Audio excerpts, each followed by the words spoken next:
오늘 말씀은 베드로전서 4장 12절부터 19절까지입니다. 사랑하는 자들아, 너희를 연단하려고 오는 불시험을 이상한 일 당하는 것 같이 이상히 여기지 말고 오히려 너희가 그리스도의 고난에 참여하는 것으로 즐거워하라. 이는 그의 영광을 나타내실 때에 너희로 즐거워하고 기뻐하게 하려 함이라. 너희가 그리스도의 이름으로 치욕을 당하면 복 있는 자로다. 영광의 영, 곧 하나님의 영이 너희 위에 계심이라. 너희 중에 누구든지 살인이나 도둑질이나 악행이나 남의 일을 간섭하는 자로 고난을 받지 말려니와 만일 그리스도인으로 고난을 받으면 부끄러워하지 말고 도리어 그 이름으로 하나님께 영광을 돌리라. 하나님의 집에서 심판을 시작할 때가 되었나니 만일 우리에게 먼저 하면 하나님의 복음을 순종하지 아니하는 자들의 그 마지막은 어떠하며 또 의인이 겨우 구원을 받으면 경건하지 아니한 자와 죄인은 어디에 서리요. 그러므로 하나님의 뜻대로 고난을 받는 자들은 또한 선을 행하는 가운데에 그 영혼을 미쁘신 창조주께 의탁할지어다. 아멘. 오늘 본문은 그리스도인이 받을 고난과 심판에 대한 말씀입니다. 이 편지가 쓰여진 시대 상황은 로마의 네로 황제 때의 기독교 핍박의 시기입니다. 그 당시에는 예수 그리스도를 믿는다는 이유만으로 온갖 핍박과 순교당한 사연들이 기독교 역사에 기록되어 있습니다.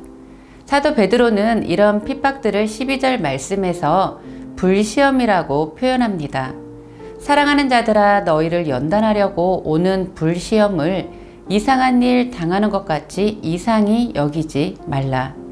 믿는 자들에게 오는 고난이 얼마나 힘들면 불시험이라는 표현을 사용합니까? 또 이것을 왜 이상하게 여기지 말라 할까요? 이유는 13절 말씀입니다. 오히려 너희가 그리스도의 고난에 참여하는 것으로 즐거워하라. 이는 그의 영광을 나타내실 때에 너희로 즐거워하고 기뻐하게 하려 함이라. 그리스도인은 세상과 구별된 삶을 살아가고 있습니다. 믿지 않는 이들과 똑같은 삶을 살고 있다면 미움받을 일은 없습니다. 그러나 예수 그리스도를 믿음으로 받는 고난과 핍박은 십자가상에서 고난받으신 예수님의 고난에 함께 참여하기에 오히려 즐거워하라고 합니다. 다시 오실 예수님이 오시는 그날에 우리는 예수님으로 인해 즐거워하고 기뻐할 수 있기 때문입니다. 어떤 고난이 오더라도 그 고난 가운데는 주님의 도우심과 인도하심이 있기 때문에 오히려 세상과는 다르게 즐거워할 수 있음을 말하고 있습니다.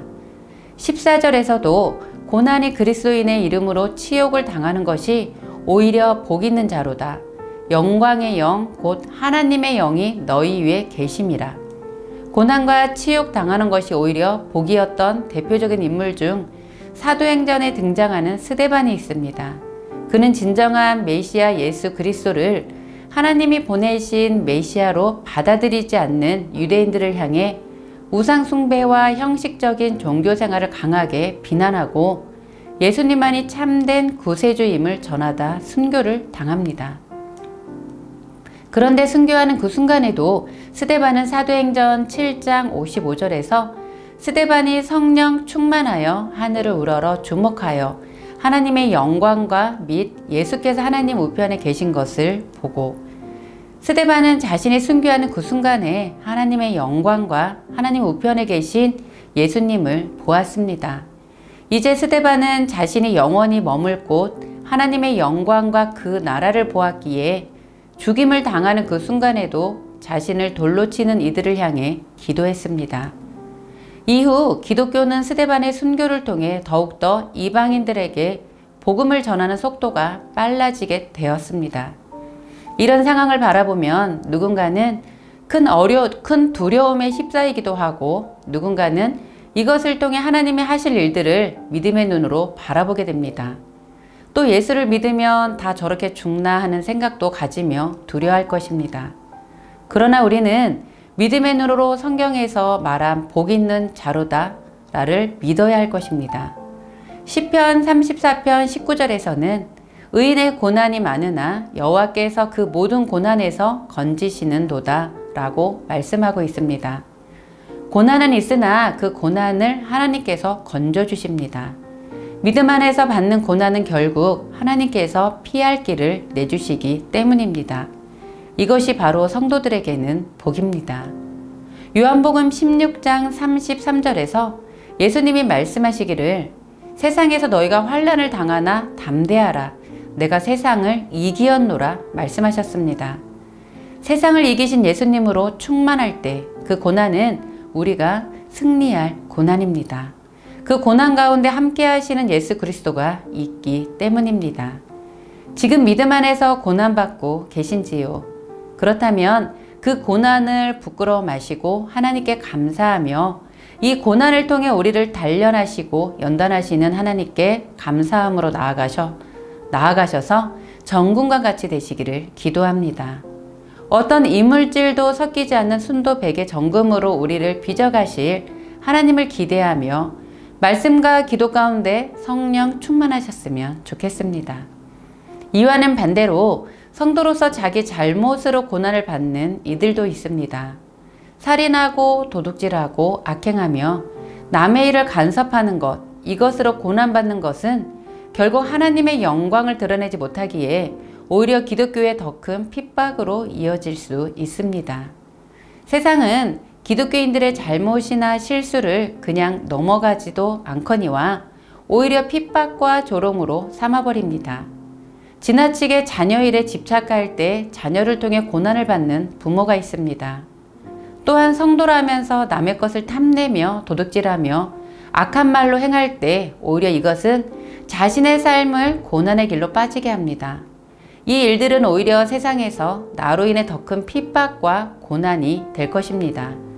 그렇게 이런 고난 안으로 들어가지 않기 위해 예수 그리스도의 복음으로 살아가는 우리는 매일 하나님이 주신 만나를 통해 하루를 말씀 안에서 살아내야 합니다. 오늘 하루를 말씀 안에서 성령의 도우심으로 기도하며 행할 때 우리는 고난을 즐거워하며 감당할 수 있으며 우리 자신 스스로 고난을 자처하지 않는 복된 자가 됩니다. 그리스도인은 말씀 안에서 복음으로 살아갑니다. 그렇게 오늘도 주님 주신 생명의 양식인 말씀 안에서 주님이 주신 생명의 떡을 먹으며 바른 그리스도인으로 고난을 잘 이겨내시길 기도합니다. 주님은 우리와 함께 하십니다. 주님으로 충만하다면 고난이 고난으로 여겨지지 않을 것입니다. 최근 청년의 성경 통독방을 통해 많은 성도님들이 함께 영의 양식으로 채우고 있습니다. 말씀이 곧 삶이며 말씀으로 기도하며 충만할 때 복음으로 순종하는 우리는 심판받지 않을 것입니다.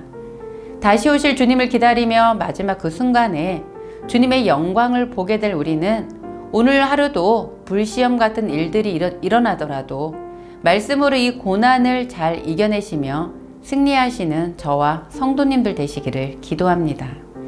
오늘 말씀을 기억하며 함께 기도하겠습니다.